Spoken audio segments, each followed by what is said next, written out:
It's super important to be knowledgeable. For sure. You cannot do anything without the knowledge. Everybody's going to take advantage of you. It's not about having a license or working. It's about knowing how to get a deal done. And getting licensed and getting deals done are two different things. You need to trust your agent or your mortgage because you need to make sure it's not about him. It's not about your realtor. It is about you.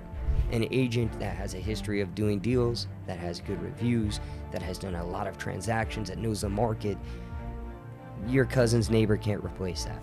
You give good service. You treat people like humans, not a transaction. For sure. When you treat people at transactions, you get everything to lose. Nobody's perfect, and nobody can do everything. So the moment you analyze yourself and realize what are your strengths and what you're lacking of, and you find a partner that can complement and make the team succeed. Having that technical background or product knowledge just enabled me to pick up and run, and the rest will follow. Right? When you have the most knowledge and you can provide the most value, you get the most referrals. I always tell my friends, my clients, if it's in my calendar, if it's gonna happen. Yeah. If it's not in the calendar, I don't know. Yeah, I can't promise. Read your contracts. And for the clients, read your contracts. Don't trust anyone, not even me. Wow, that's always honest. read. Very Yeah. So for those new real estate agents that do not have any, understanding of the contracts, you need to learn. 100%.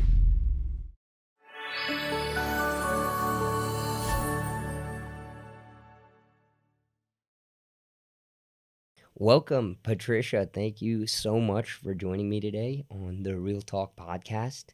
It's a pleasure to have you here. I know we've been trying to do this for a little while. For those in the audience who might not know you, why don't you introduce yourself? Hi, Josh. Thank you so much for having me. I am pleased to be here. We've been doing some deals for a little while now. I'm a real estate broker associate. I am affiliated with Brokers LLC, and I've been with them since 2016. Amazing. Many years. And right now I'll do most of my business as a solo agent, but I am expanding to join and have a team and work together, having more agents working with me and having the business grow. Amazing. Preparing for 2025 is supposed to be a great year for us. That's how I feel too. And I think you're going to shine in that role. I seem to remember last year you were kind of doing some mentorship for newer agents and helping them put contracts together and throughout the process. So I think evolving to the team is just the next logical step for you. Absolutely. Yeah, 2024 was kind of a slow year for real estate, so I was offered a position as an admin at the office, and I love it. I love coaching and mentoring new agents and collaborating with experienced agents as well, and having our experience bloom was a great experience for me, and I met some agents, cool agents that I haven't met before, and that was very interesting for me as well. It was a growing year for sure. That's awesome. I gotta say, it was cool to see you in that position. I was fortunate enough to not only do business with you, but do actually a couple of deals with some of the agents that I think you were mentoring and helping with the contracts. Obviously met a lot of agents through you and Brokers LLC. So we're excited for 25 and, shift in the market that I'm kind of already seeing. I think it's only good things to come. Absolutely. And a lot of experience and a lot of learning in the previous years that we are going to see the results during 2025 and 2026 for sure. 100%. You know what I tell my team, the guys that work for me, when you start in this industry, there is a lot of success to be found, but it takes a certain personality that is willing to run and sprint without seeing the finish line, right? You know there's a finish line somewhere, and you have to give it 100% effort. And eventually you get to the finish line and get the rewards. And so I think last year really put that to the test. Like, Absolutely. even Yeah. if the transactions weren't out there, we had to continue running. And we're already seeing that change a little. So Yeah, I never had time to do my broker's license, and last year I was well, actually 2 years ago I was able to do it.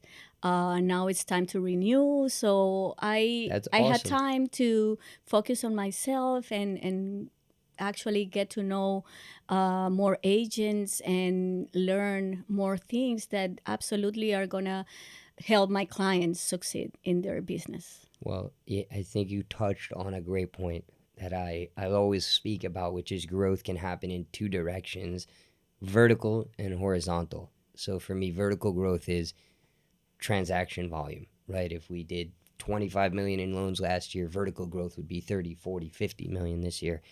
Horizontal growth would be growing in a direction where the business expands without immediate transactional results. So for me, that was expanding our licenses, not just in Florida anymore, now Illinois, Colorado, Texas, Georgia, not just brokering anymore, direct lending, lining up lines of credit, getting new employees to join. That's all growth, even if it doesn't mean income. So it sounds Yet. like, yet, and it will be there, but it sounds like you had a similar philosophy, right? If you had a little more time, you use that to grow horizontally and to go, from agent to broker associate, obviously not renewing, obviously working on putting your own team together. So that's very exciting.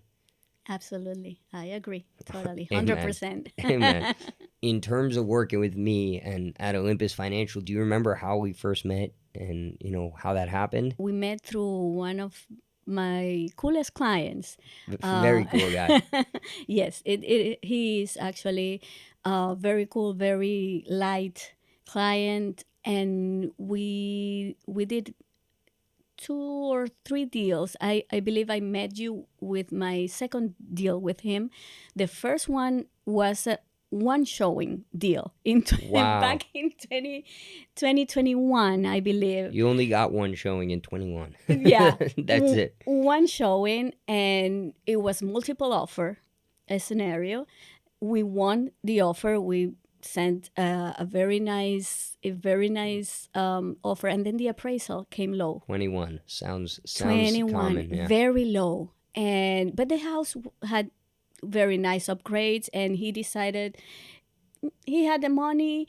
It was difficult to find another house. The seller was totally unreasonable, but he got the house. Of course, he's now with a huge equity. Now I'm currently renting his Oh, that really? house that I sold in Amazing. 2021 because he bought another property, and we've done a few deals together, and absolutely amazing to work with him, and Cool guy. knowing you through him was a plus as well. So I'm happy we continue working together, and Well, other thank you. clients too. That brings a smile to my face. It was a cool opportunity to meet with you. And, what I do, I have the pleasure of working with tons of agents, full-time, part-time, new, veteran.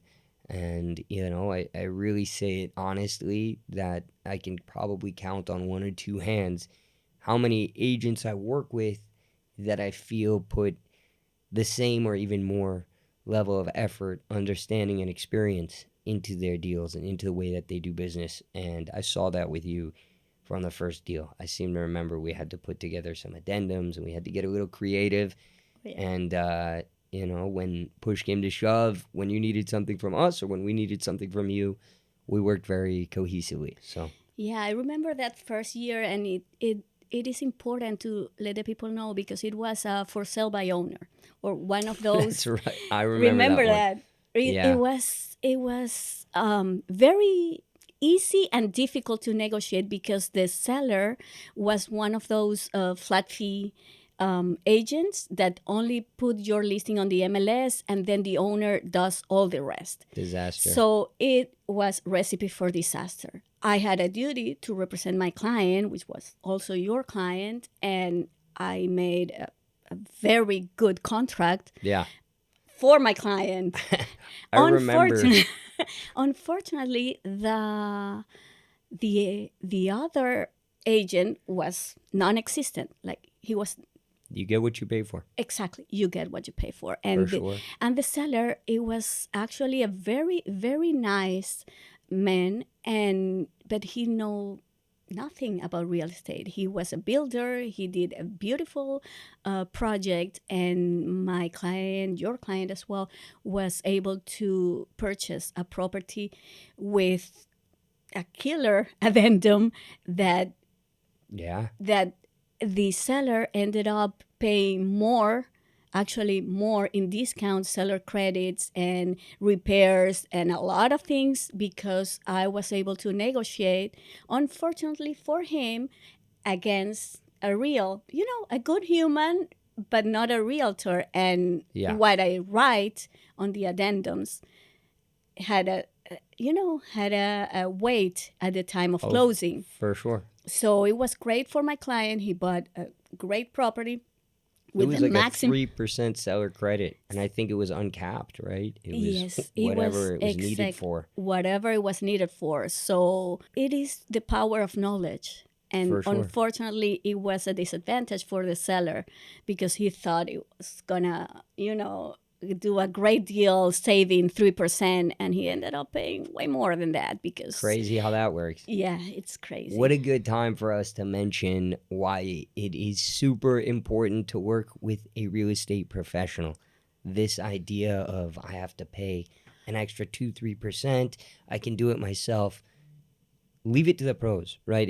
If he had hired you as a listing agent or a very aggressive listing agent, someone with experience, more than likely that credit would not have been the same. Absolutely. More than likely he still would have gotten under contract, and at the end of the day, I believe he, like I said, we paid 3% in seller credit. That would have been more than Yeah, at because he was least, trusting his yeah, attorney to review the addenda. And the attorney was just, making sure that they were not any liens or any yeah. issues at the time of closing.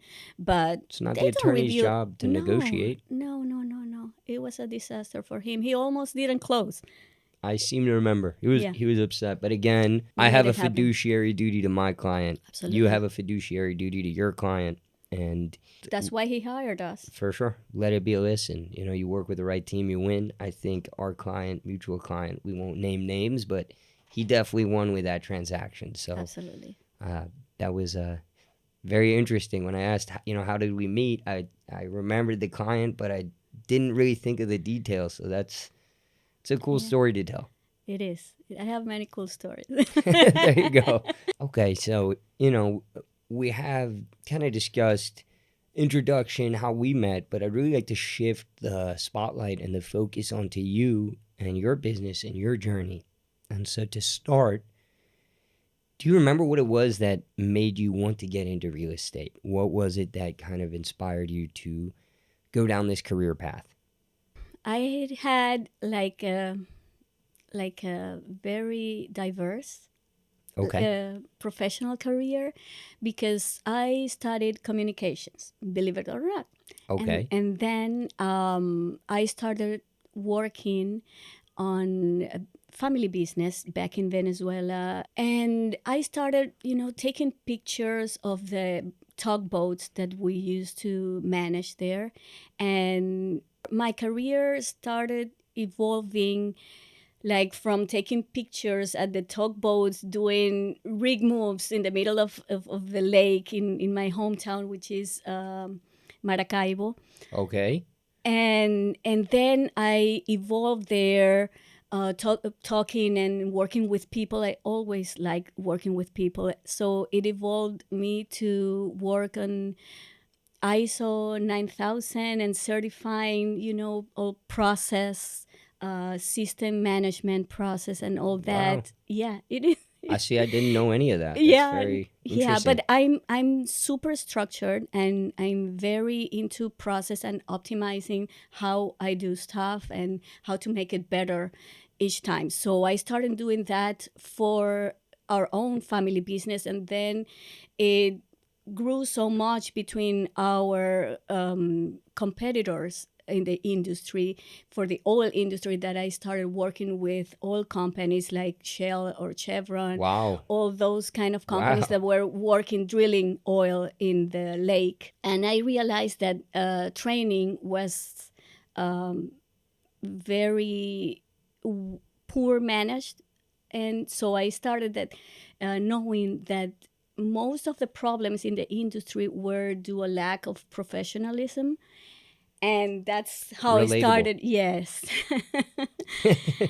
That's how I started a training business and coaching for other professionals in the area. So Wow. pretty soon I started working on the management team, doing the bids and the contracts for the. So that's how my love for contracts started. Negotiations, I'm sure. Negotiation and working with the client and with the office team to put together good bids to gain more business in the industry. So that's it lasted like 17 years. I was working on the family business. Then suddenly 2009 in Venezuela, most people know that a political shift was very difficult. Actually, our business was able to break the strike, but because we had values, we didn't like the government. Participating. We didn't participate in that. So it was kind of a complicated situation. And then a few years later, the government took over the business. So I had to reinvent myself and do something Wow. very different. I had a personal safety incident in Venezuela, so I decided to move here. What year was that? That was 2010, Okay. more or less. Yeah. Wow. Yeah. 15 years here. Exactly. Okay. Yeah, and I bought my first real estate property in Brickell. Of course, everybody comes to Brickell. Yeah. I wish I bought in Brickell 15 years ago. Oh, imagine you! It was. Different I city. remember different scenario. Brickell City Center wasn't built there. For sure. And I bought my first unit for 240, a one bedroom, a big one bedroom, and one and a Probably a half very bedroom. nice unit. It was back then, for about, sure. yeah, it was a fairly new unit, 42nd floor, Wow. great view, high ceilings. It was a very nice unit. Now 240 would get you the closet in that unit. Maybe. If we get lucky. Yeah. If you let me negotiate. There you go. And then a year after I got pregnant, so we needed a bigger place. So we bought a single family home. We sold the apartment and we bought a single family home in Miami Shores, very, very close to the bay, and nice property. And you were not a realtor yet at this point, I wasn't right? a realtor, Wow. but I always Okay. loved it. I saw, I don't know how many poor realtor, my cousin. I saw I don't know, more than 30 or 40 properties, and I had to wait like 6 months to buy this one because I liked it because it was a huge lot, and well, not huge, but reasonably huge coming from Brickell, Of course. and it had a lot of potential. So we got it completely, and that's where we live right now. Wow. You know how much we bought it for? $385,000. Wow. I can't imagine the equity you have today. Triple, For for sure, and it can be more if we add a few more. For sure. Or if you listed it. Oh yeah. So Yeah. wow, interesting journey. So when was it kind of after that purchase that you said let me work on getting licensed? How did that happen? Yes, when I became a resident, then I did my real estate training, and I already had an MBA because when I was working in Venezuela, my communications degree wasn't enough, so I did an MBA, and I started putting everything together, and I love working with people, so everything came Wow. together. What a journey.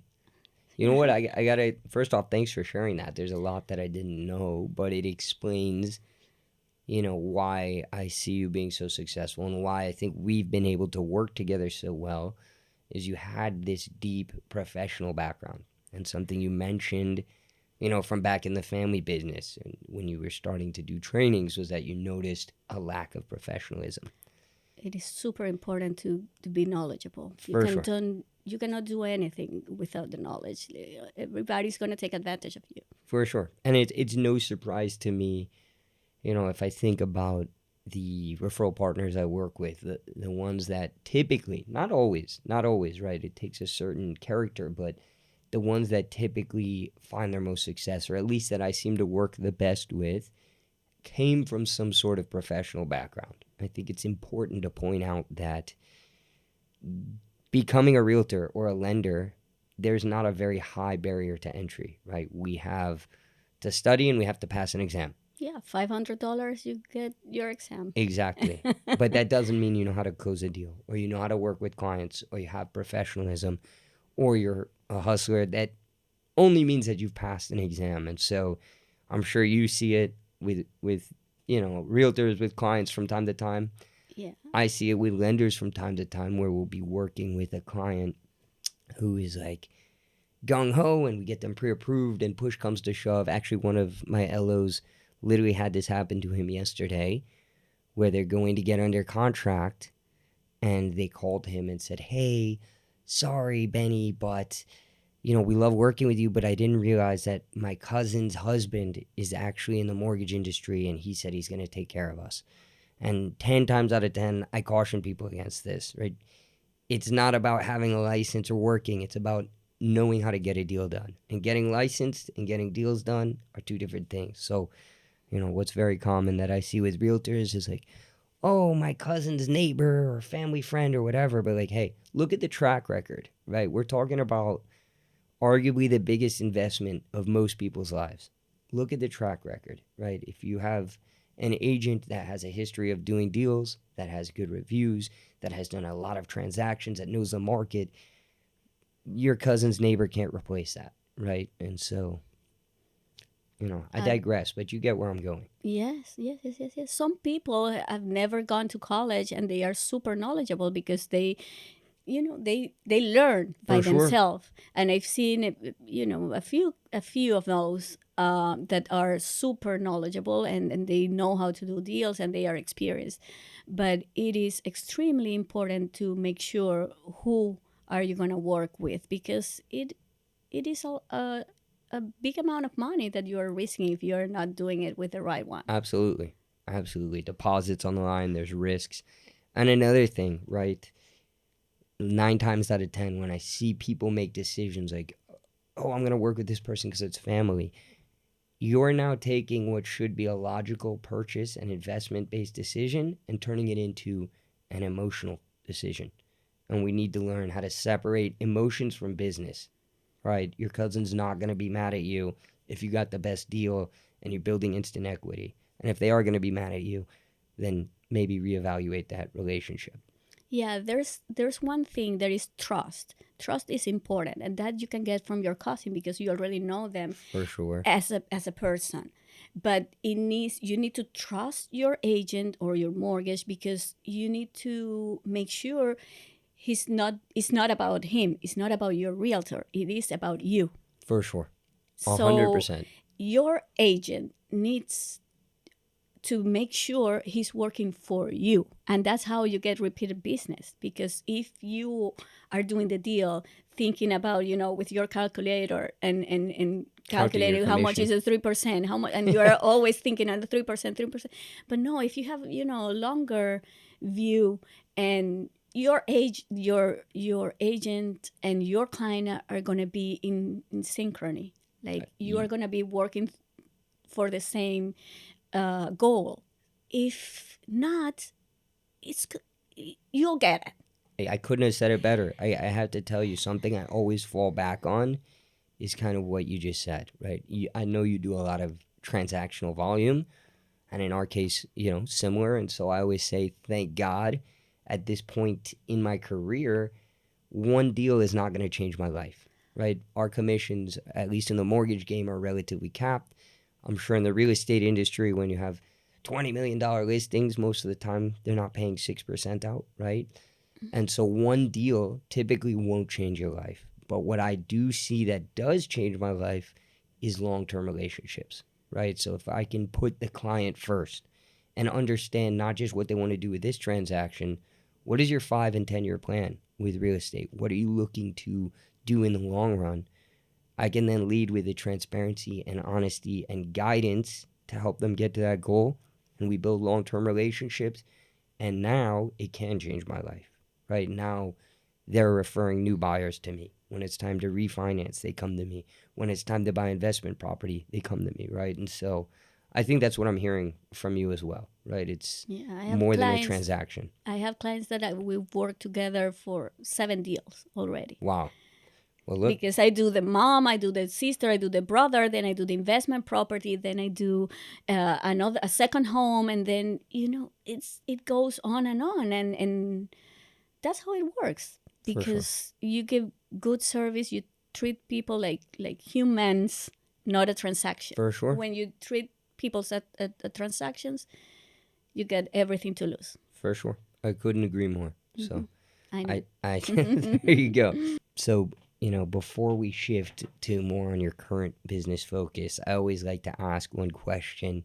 If you could pick one achievement or one milestone that you're very proud of over your career in real estate, what would that be? And I know there's a lot, but you got to pick one.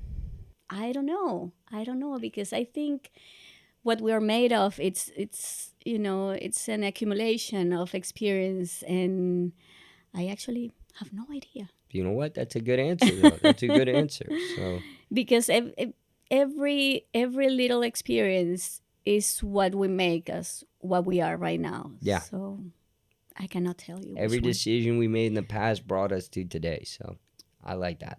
Yeah. Actually, moving here was a huge pivot in my career. I can imagine. Yeah. Big change. Because big change, had my life figured out, and then the government takes over the business, and I had to question myself, what am I doing here if my job and my career is not giving me any stability? And then I had a personal issue. I got robbed very bad. Wow. And that's super scary. And I questioned myself, what am I doing here? Within a week, I moved here and never left. That's an awesome story, honestly. And that is a milestone, an achievement. It's interesting how that can relate because, I'm from Chicago. I started my career in Chicago. I'd say also one of the more pivotal moments in my career was moving from Chicago to Miami. And it wasn't for any other reason than Miami business is very unique. And so, being in Chicago at a big retail lender, a lot of the deals I would do were called vanilla, which is, W-2 income, good credit, single family homes. You don't have to worry about all the what ifs. And Miami is very much not that. Every deal is different. You have all the colors on the rainbow. Yeah, there you go. We have chocolate, butterscotch, caramel, whatever you want to call it. But absolutely, for sure, Miami is a unique market, a unique industry, and also something to highlight. Maybe more important in Miami than other areas to make sure that as a buyer or a seller, you're aligning yourself with the best real estate professionals. Let me ask you, as far as, why don't we shift a little on, we've heard about the journey, but I want to learn a little about the current business focus for you. So I know you mentioned last year was kind of the horizontal growth expanding, and not only were you working as an agent and broker associate, but you were doing office admin and mentoring and coaching other agents. What does 25 look like for you? I had to shift from my office job because the day only have so many hours. Yeah, and I wish it had more. Yeah, and I couldn't do everything, and I needed to get prepared for my 2025 year. So I think with the interest rates coming down, hopefully very soon, it started the cycle. Fingers Yeah, crossed. yeah, I'm feeling it, and the buyers are picking up, the sellers are more reasonable with the expectations as well.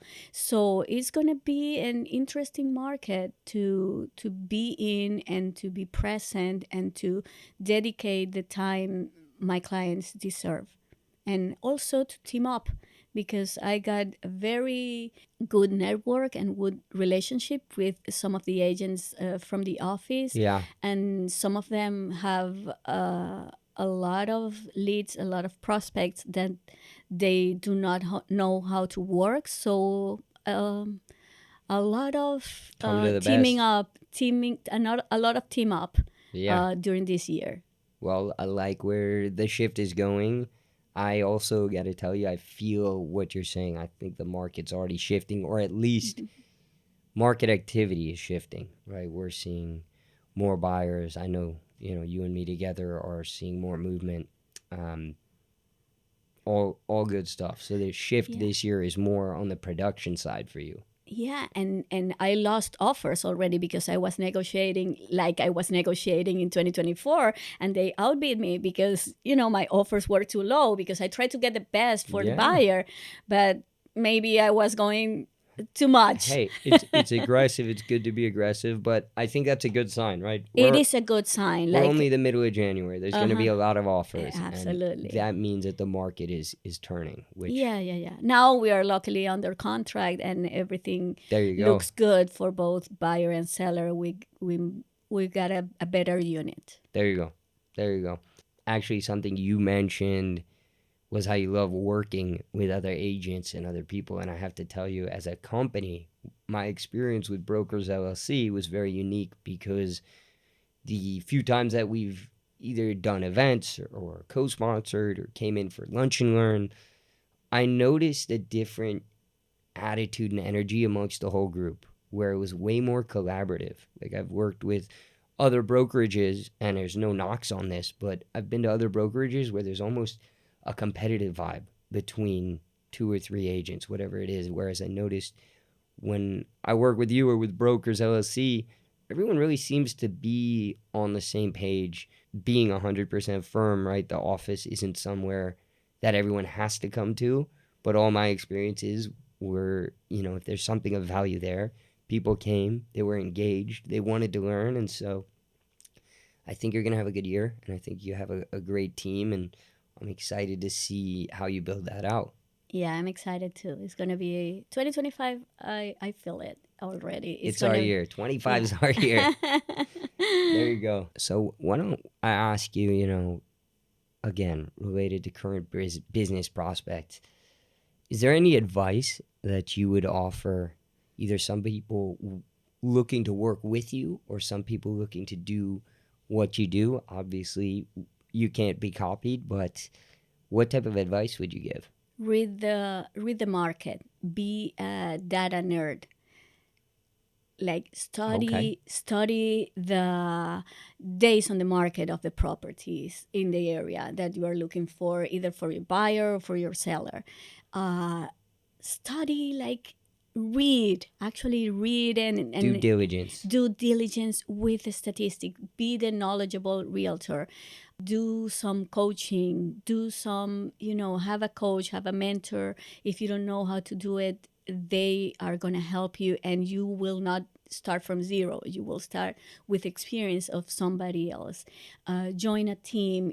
You're going to maybe do some work that is not, the fanciest or the best. Maybe you need to um, knock doors, if or cold calling or whatever, but it will give you the tools to succeed. Like, if you are, nobody's perfect and nobody can do everything. Yeah. So the moment you analyze yourself and realize what are your strengths and what you're lacking of, and you find a partner that can complement and make the team succeed. That will be.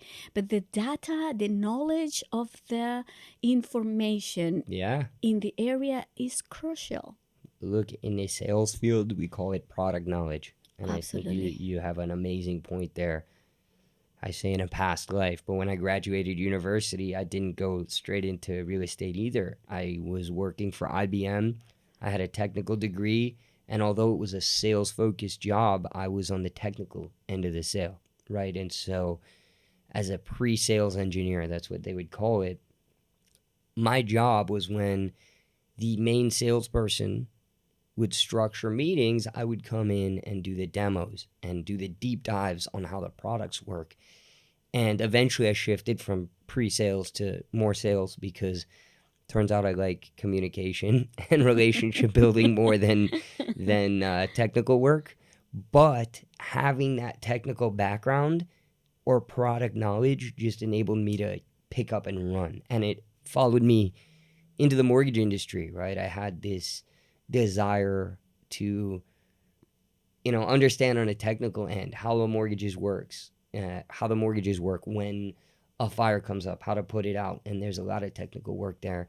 And so it sounds like you're similar. It's about the product knowledge and the rest will follow, right? When you have the most knowledge and you can provide the most value, you get the most referrals. Absolutely. Yeah. 100% agree. So that's really cool. Okay, so this is a cool section. We've learned a lot about your professional journey, your current status. On the personal side, right? How do you go about balancing work and life? Oh, Right. it's terrible. And I know No you have a balance. family, you have kids. I have just a puppy, and that's a lot for me for me to handle with the business too. So No, there's no balance. It is impossible to have a balance. The moment you are working out and you turn off your notifications, you are not getting your client's call. yeah, And when you attend your kid presentation or show at school, you are missing a client inspection maybe. Or when you attend the inspection, you are missing your kid show at school. there you go. So there's no balance at all. You need to be juggling all the different hats you need to wear, Yeah.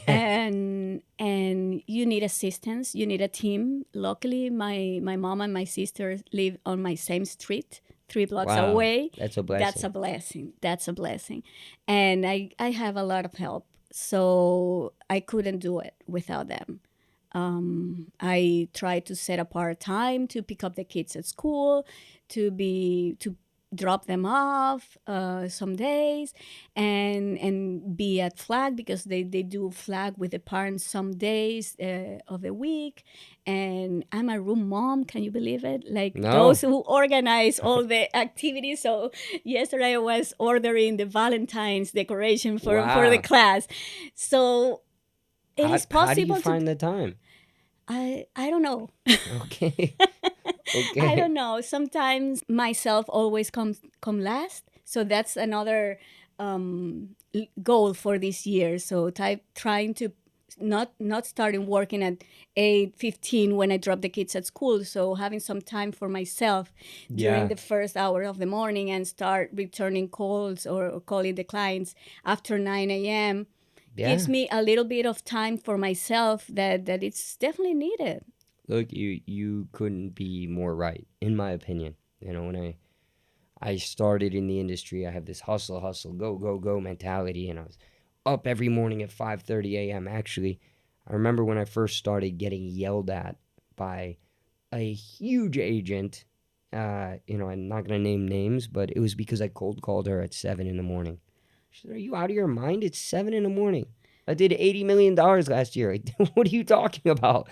Don't ever call me again." And so, that wasn't a wake up call at the time because I was so hungry. And, eventually we get our business to a point where you wanted to get it to, and then you want more and more. But the idea of burnout is real, No, right? that's why I had to to quit my job at the office because the day only have a few For hours, sure.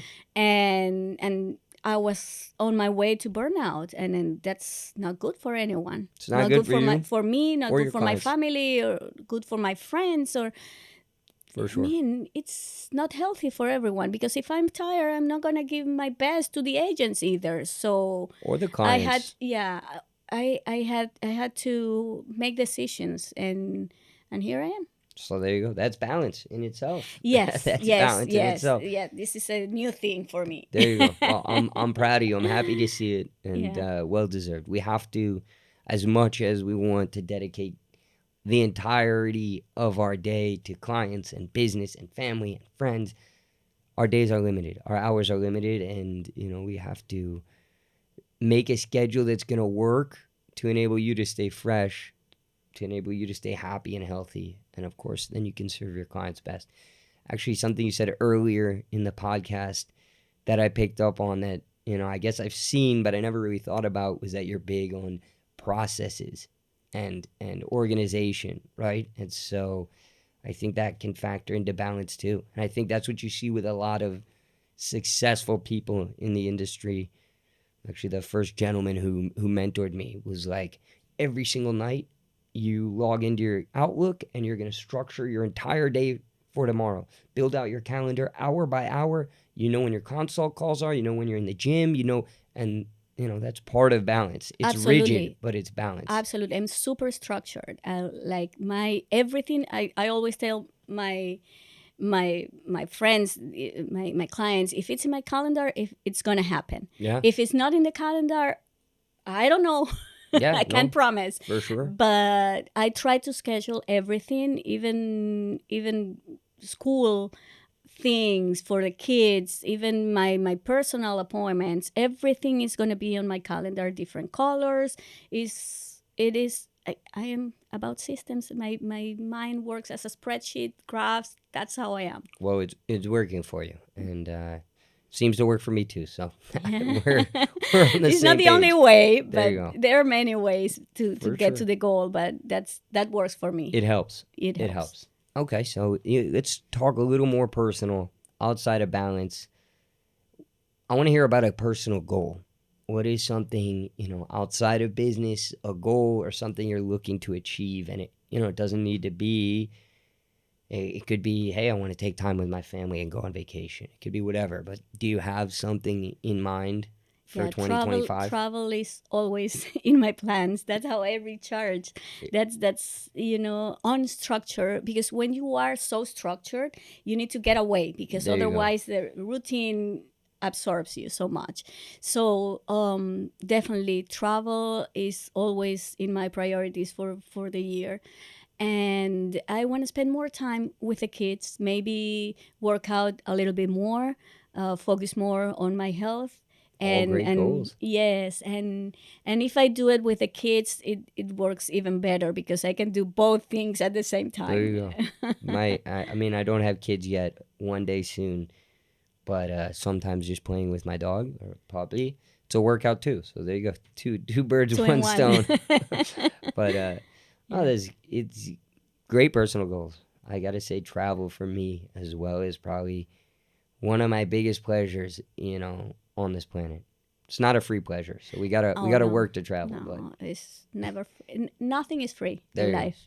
there you go. Nothing is free. Everything comes with a price, and but Wow, it is good. I mean, you even in real estate, like I travel and I get so much information, so much knowledge from other cities. And even if I'm traveling with my family, my real estate mind doesn't stop. So I'm always comparing, and I've seen what Miami has become compared to what it was right, 10 years ago or 15 years ago. It was a totally different Miami. So the clients are different.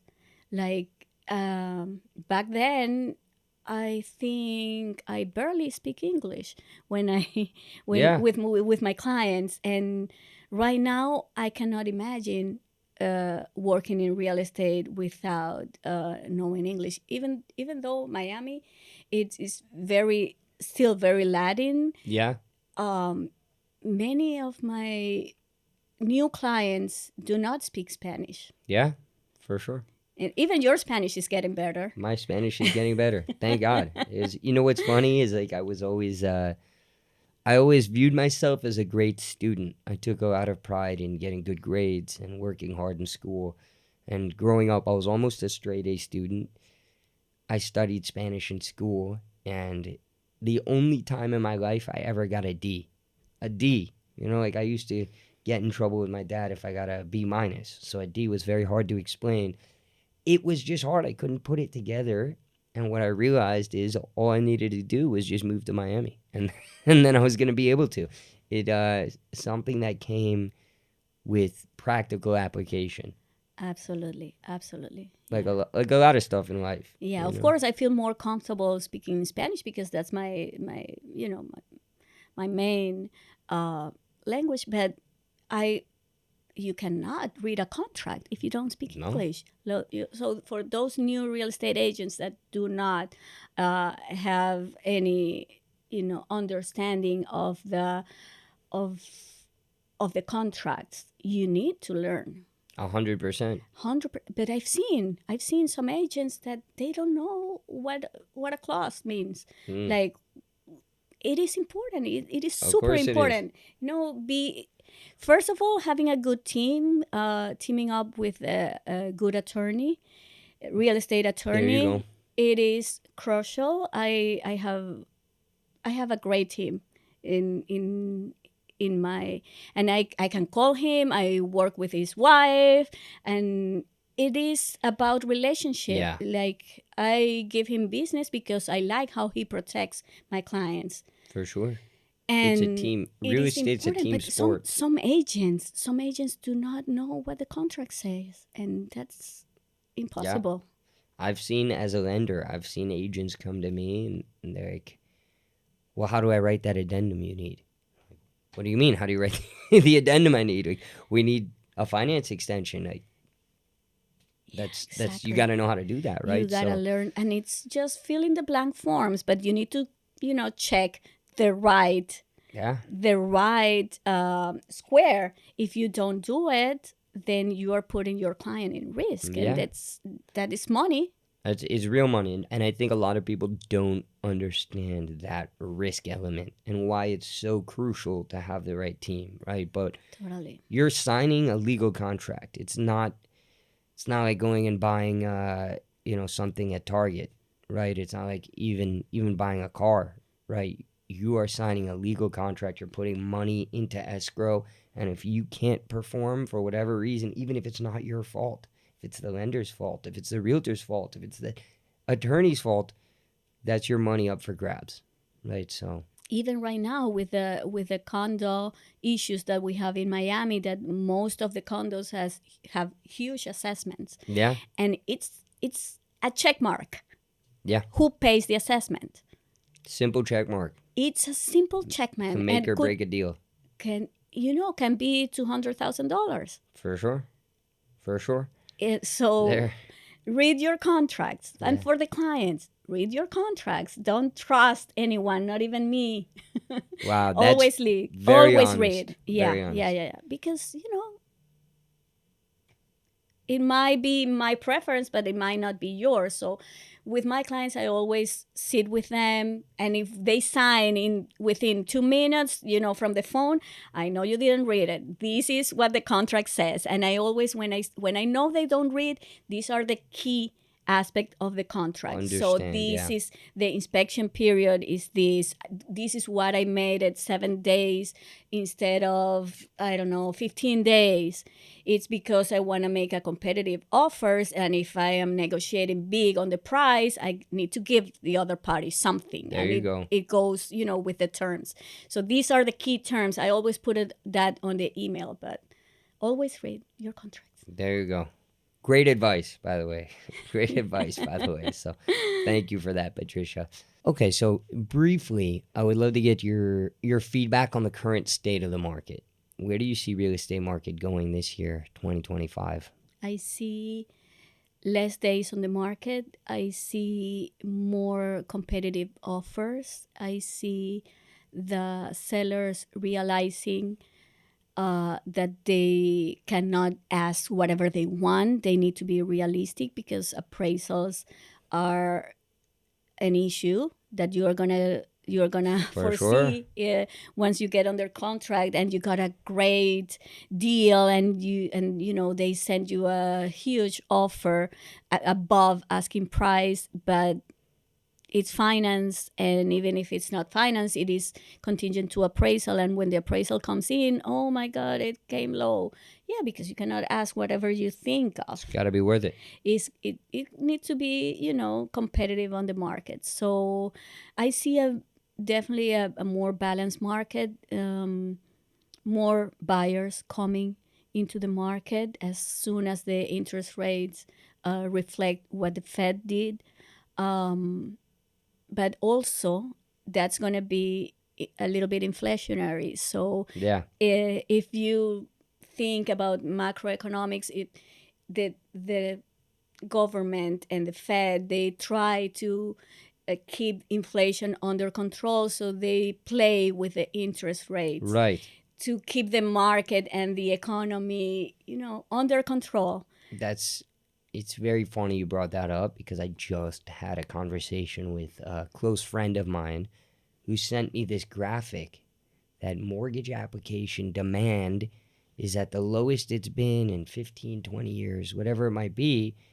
And I was like, yeah, but how do you really measure that demand, right? Because this is saying people who have actually made application, but there are so many people who are dying to buy a home and Holding have been off. sitting on their hands for 2 years because either they can't qualify or there's not the right inventory. But the moment those interest rates correct even 1/4%, 0.5%, the demand was already there. You're just going to see the application activity skyrocket. Exactly. And this is a key moment if the buyers are thinking on making the move soon or this year.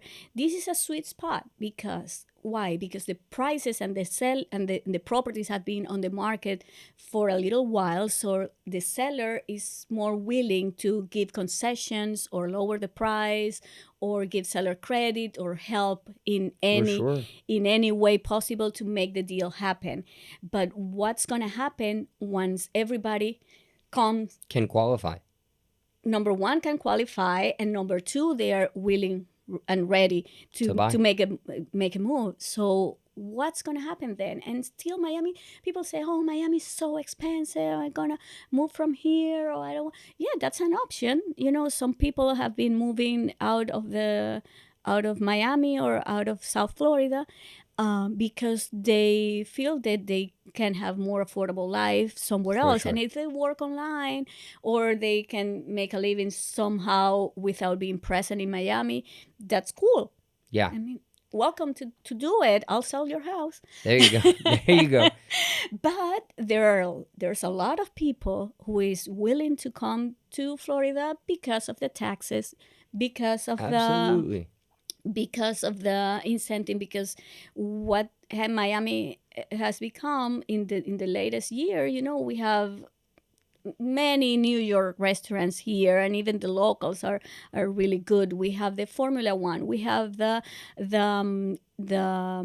Miami Open, we have the Messi, we have It's the booming. soccer. We have everything. We have something each month. We have the Art Basel.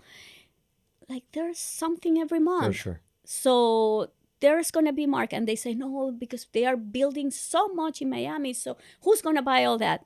Hey, the demand is there. For sure. We don't have enough inventory to supply You know what? everybody that wants to be here. I couldn't agree more. I remember in like 2017, 2018, there was this statistic that there's over 1,000 brand new condos in Brickell that have never been lived in and sitting vacant. And I remember people saying, oh, they've overbuilt it, the demand's not there. What happened in 2020? Now where are you going to find an empty vacant condo that's never been lived in? Even the new construction is mostly pre-sold. So I think for every person that is Miami's expensive and I'm going to move out of here, there's more than one person who's willing to move in, right? Yeah, our stats are positive, like the influx of people coming to Miami and Miami, Broward, Palm Beach, South Florida in general. South Florida in general, Tampa as well. And it is more than positive what we are getting. And yeah, we have hurricanes, but we don't have earthquakes, Wildfires.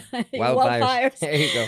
Cold Yeah, weather cold coming from weather. No, we Chicago. have very hot weather. I'll trade a hurricane or two a Yeah, year and when for they that. say Miami's super expensive, and I'll say compared to what?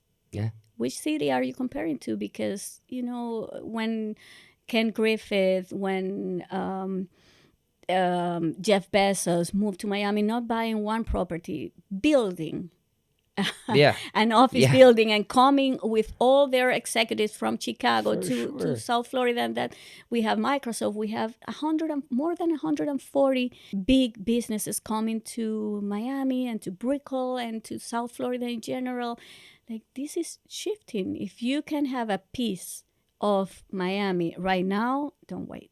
I was about to say, like putting yourself in a buyer's shoes or investor's shoes, is it the time now? But obviously you've answered that, and I couldn't agree more. Sometimes when I say things like that, it might come off as bias, but it's not. I want to see my clients win, and in real estate, you have to be ready to pull the trigger when it's time, right? So. And I haven't seen anyone that said in the past, "Oh, Miami's so expensive that it's not more expensive right now." Yeah. So Yeah. choose your expensive. Where is it going? and expensive is relative. Like, what are you It's getting relative. for it? Yeah. I come from Chicago. The cost of living in Miami is now more expensive than it was in Chicago. But when I moved here, it really wasn't. Miami was like this little gem.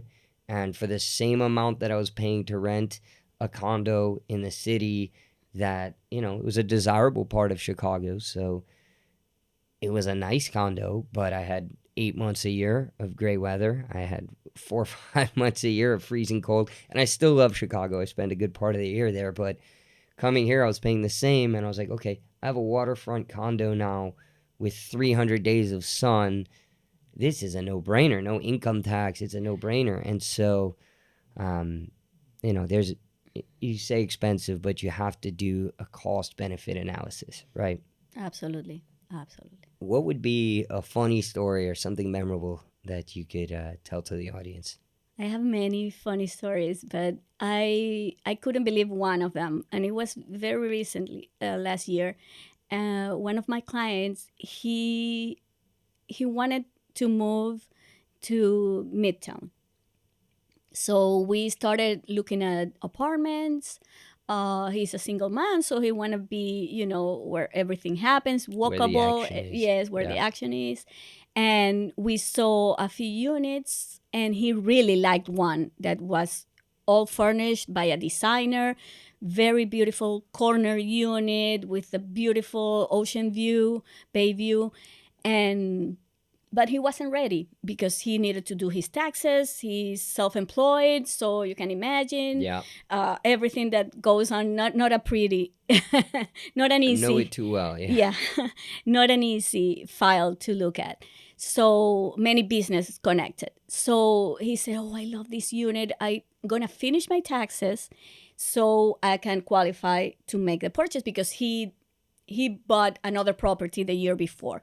So we say, okay, let's wait. The market is steady. We have a lot of condos in the market. Funny story, when he was ready with his taxes, the condo was under contract already. No. Yes, Wow. under contract. And well, we lost it. Let's try to find another one. Of course, I put the alerts, every single corner unit, because we determined that was the right building for him. I put the alerts. We both get every single corner unit on Yeah. the building, every floor, but nothing was pretty enough compared to that one that That we was lost, the one. 2209. I'll never forget. The one that got away. The one that got away. But he's very, I would say, like, very spiritual. Yeah. And he put a lot of energy on getting that unit. But he's also a very good man. Like, he said, "Oh, I really like that unit." So we were seen a different unit, and we were talking on the elevator, and I tell the other realtor, oh, the problem is that he liked another unit in this building and nothing compares to it. So he doesn't want to buy something else. And he said, which unit is that? 2207? Yes, 2207. I think I'm going to sell it. Really? But it was bought like 3 months ago. How are you going to sell it so fast? What happened with the buyer? The buyer won the lottery. No. Yeah. What? So he was ready for an upgrade. He was ready. He moved to New York. Okay. And we went under contract off market for 2209. Wow. That is a story. See, I didn't know that, and I And you feel closed like we the did deal. the deal together. Yeah. Wow. Okay. That was So a everyone funny was a story. winner then. The buyer was a winner. The buyer was super happy. Seller was a winner. Seller was a winner. Won the lottery too. Yeah. Pretty crazy. So everybody was very happy. Very cool. Mm-hmm. Very cool. Look, Patricia, I think we've had an awesome podcast here. I got to thank you again so much for joining us, and I'm really looking forward to seeing the finished result here. Before we finish, were there any final thoughts, anything else top of mind that you wanted to tell the audience? If you're thinking about buying or selling any piece of real estate, just don't do it yourself. Get to a professional. Like, not using a real estate professional is like going to court by yourself, but the other party is going to have an attorney. You can Great do analogy. it. You can do it. Do I recommend it? No, don't do it. Yeah. And the attorneys charge way more than us. That's it's a great analogy, and it's just the honest truth. Go back to that example we talked about. If that seller, the one that, the first transaction we met on, if that seller had a realtor who knew the business, he would have probably saved more than the 3%. I could be wrong, but I think it even appraised higher than purchase price. It appraised higher, Right. So we bought with equity already. Yeah, you could have had probably a higher purchase price, probably less or maybe even no credit, and so yeah, I remember when I was writing the addendum, I called you, how much can I get for closing costs with that type of loan? And you say you can get 3%. Okay, I'm gonna put 3%, because that different loans have different threshold that to get closing. Call me for that info. Yeah, that's why you need a team. There you go. So, and I say, hey, Josh, I don't think they're going to sign this addendum. Within 5 minutes, I got the addendum back signed, and I say, oh my God, they signed it. Crazy. Then at closing, they had... Wasn't happy, but oh, no. Again, hire a professional. Call a professional. Always. It is not something you want to do by yourself. So, amazing. Final thing before we wrap up, why don't you share where they could contact you? Of course, I'll share in the bio Patricia's phone number, email, Instagram.